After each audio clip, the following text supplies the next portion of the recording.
অনুশ্রীর মায়ের শেষ স্মৃতিটুকু বাঁচানোর জন্য এবার কুসুমের প্রাণ সংশয় হয়ে গেল। হ্যাঁ বন্ধুরা, ভিডিওতে লাইক দিয়ে দেখতে থাকুন। যে মুহূর্তে কিনা সেই তাঁতের ঘরটুকু রক্ষা করার জন্য কুসুম যখন কিনা প্রাণপণ চেষ্টা করতে থাকে, নিজের জীবনের ঝুঁকি নিয়ে যখন কিনা বারবার করে সেই এই আগুন নেভানোর চেষ্টা করতে থাকে কুসুম, ঠিক সেই মুহূর্তে হঠাৎ করে কুসুমের যখন ধোঁয়াতে শ্বাসকষ্ট শুরু হয়ে যায় এবং কুসুম যখন এক পর্যায়ে সেই তাঁতের ঘরটাকে রক্ষা করে ফেলে এবং তারপর মুহূর্তে কুসুম যখন কিনা সেখানে অচেতন অবস্থায় পড়ে থাকে, ঠিক সেই মুহূর্তে কুসুমকে রক্ষা করার জন্য সেখানে আয়ুষ ছুটে যায় এবং কুসুমকে যখন কিনা সেখান থেকে উদ্ধার করে আয়ুষ বের করে আনে। তারপর মুহূর্তে যখন কিনা কুসুমের কোনো মতে জ্ঞান না ফেরার ফলে এক পর্যায়ে রিভু যখন দৌড়ে গিয়ে ডক্টরকে কল করে ডক্টরকে সঙ্গে করে নিয়ে আসে এবং বলতে থাকে যে ডাক্তারবাবু আপনি দেখুন না গৌরীর কী হয়েছে, গৌরী কোনো মতে জ্ঞান ফিরছেন, অনেকক্ষণ যাবত আমরা চেষ্টা করছি, সেই আগুনে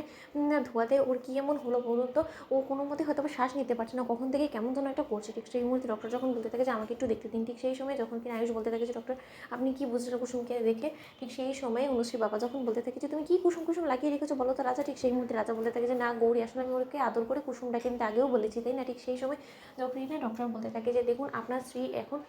প্রাণ সংশয় হয়েছে এবং তার থেকেও বড় কথা আপনার স্ত্রীকে আদৌ বাঁচানো যাবে কিনা সেটা এখনও পর্যন্ত ঠিক করে বলা যাচ্ছে না, কারণ আপনার স্ত্রী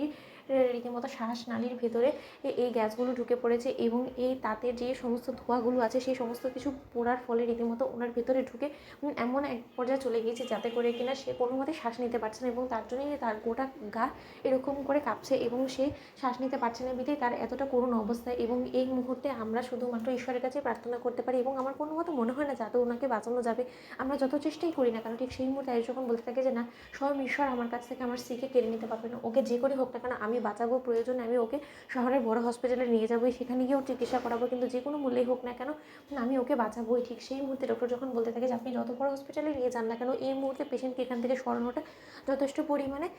আরও বেশি পেশেন্টের অবনতির দিকেই নিয়ে যাবে, কারণ পেশেন্ট এখন কোনো ভাবেই কোথাও মুভ করতে পারবে না। যদি পেশেন্টকে এখান থেকে কোথাও সরানো হয় তাহলে আরও বেশি পেশেন্টের মৃত্যুর ঝুঁকি বেড়ে যাবে এবং আপনি যদি চান যে না আপনার স্ত্রী আপনার চোখের সামনেই আপনার হাতেই মরে থাকুক তাহলে আপনি চাইলে এই চেষ্টাটা করে দেখতে পারেন। ঠিক সেই মুহূর্তে ডক্টর যখন বলতে থাকে যে দেখুন আমরা আমাদের মতো করে আপনার চেষ্টা চালাচ্ছি, বাকিটা ঈশ্বরের হাতে, এখন আমাদের করণীয় একটাই, সেটা হলো যে করেই হোক না কেন ওনার একটা অক্সিজেন সিলিন্ডার এনে দিয়ে ওনাকে তার মাধ্যমে ওনার যাতে শ্বাস নিতে কষ্ট না হয় সেই ব্যবস্থা করতে হবে, ওনাকে এক্ষুনি অক্সিজেনের ব্যবস্থা করে দিতে হবে। ঠিক সেই মুহূর্তে যখন কিনা আয়ুষ বলতে থাকে যে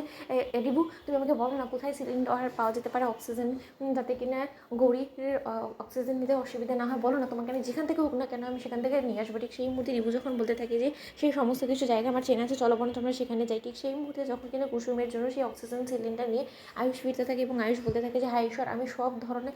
পদ্ধতি অবলম্বন করতে রাজি আছি, কিন্তু তার সত্ত্বেও তুমি আমার গৌরীকে আমার কাছে ফিরিয়ে দাও, ওর যাতে কোনো কিছু না হয় তুমি দেখো, এতটা নিষ্ঠুর হয়েও না তুমি ওর প্রতি। তো বন্ধুরা লাইক এবং শেয়ার করে সাবস্ক্রাইব করো।